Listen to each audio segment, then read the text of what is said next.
মহানগর 24x7 আপনাদের স্বাগত।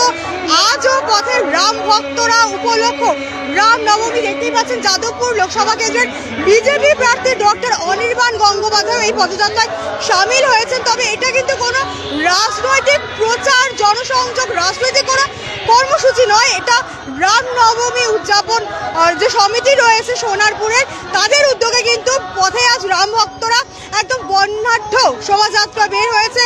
রয়েছে বাইক বাহিনী, রয়েছে লাঠি খেলার দল, একেবারে বর্ণাঢ্য শোভাযাত্রা যাকে বলে। দেখতেই পাচ্ছেন যে অনির্বাণ দা এগিয়ে চলেছেন, তার সঙ্গে কথা বলার চেষ্টা করব।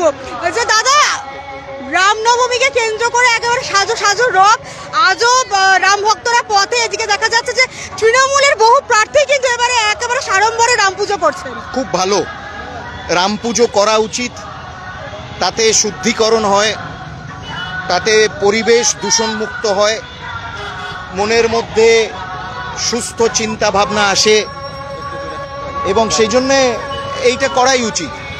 তৃণমূল নেত্রী এর আগে বারবার জয় শ্রীরাম স্লোগান শুনে উনি রেগে গিয়েছেন, কিন্তু তার দলের নেতা নেত্রীদেরই এবার দেখা যাচ্ছে যে রাম পুজো করছেন। এদিক থেকে উনি বলছেন যে দাঙ্গা লাগাবেন না। ওটা উনি ওদের পার্টির জন্য, ওনার পার্টির মেম্বারসদের জন্য বলছেন, আমাদের জন্য না, পার্টি মেম্বারসদের জন্য বলছেন। আমরা জানি সন্তোষপুরে জোড়া ব্রিজের কাছে চুরির ঘটনা ঘটলো, তারপরে চিন্তাজনক সিসিটিভি ফুটেজ বদলে গেল। প্রশাসনের ভূমিকা নিয়ে কি বলবেন? কথা বলবো প্রার্থীর সঙ্গে। দেখতেই পাচ্ছ যে একেবারে জনসংযোগে ব্যস্ত। একদিকে তো রাম নবমী, অন্যদিকে প্রচারের কর্মসূচি রয়েছে। যদি এটা প্রচার কর্মসূচি নয়, তবে কিন্তু রাস্তায় যারা মানুষরা রয়েছেন তাদের দিকে কিন্তু একেবারে করমর্দনা চলছে।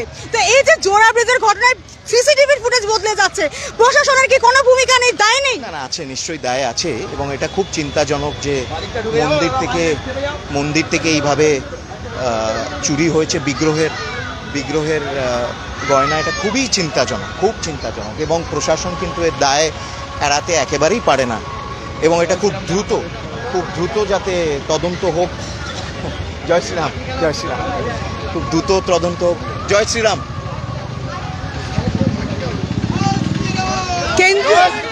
দেখতেই পাচ্ছেন একেবারে রামের নামে ধ্বনিতে একেবারে সরগরম উঠছে রামের নামে ধ্বনি।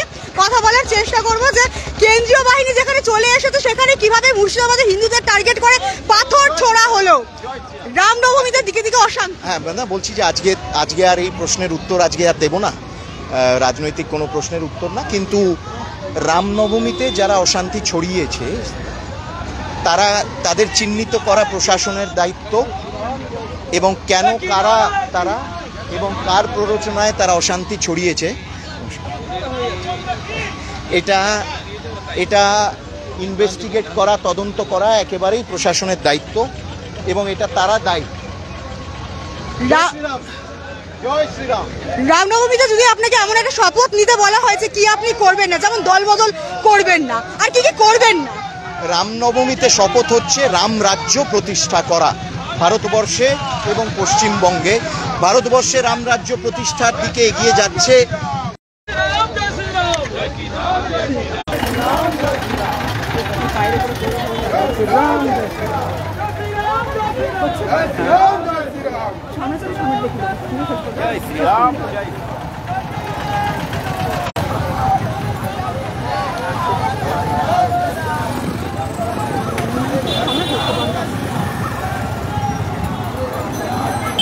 চলো ধরবে, চলো।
বিশাল পদযাত্রা, একদিকে যেমন লাঠি হাতে কচিকাচার দল রয়েছে, তেমনই কিন্তু রাম সেজে রয়েছে বেশ কিছু বাচ্চা, সঙ্গে রয়েছে রামের মূর্তি আর গেরুয়া ঝান্ডা তো রয়েছে।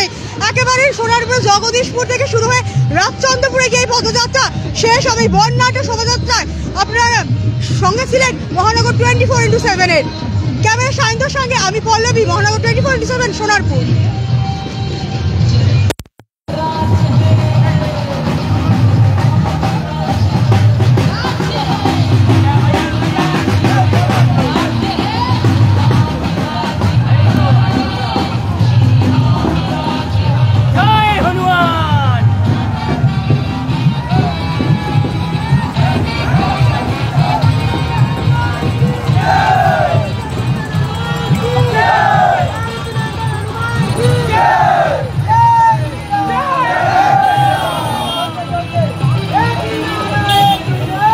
Jai Ram, Jai Ram,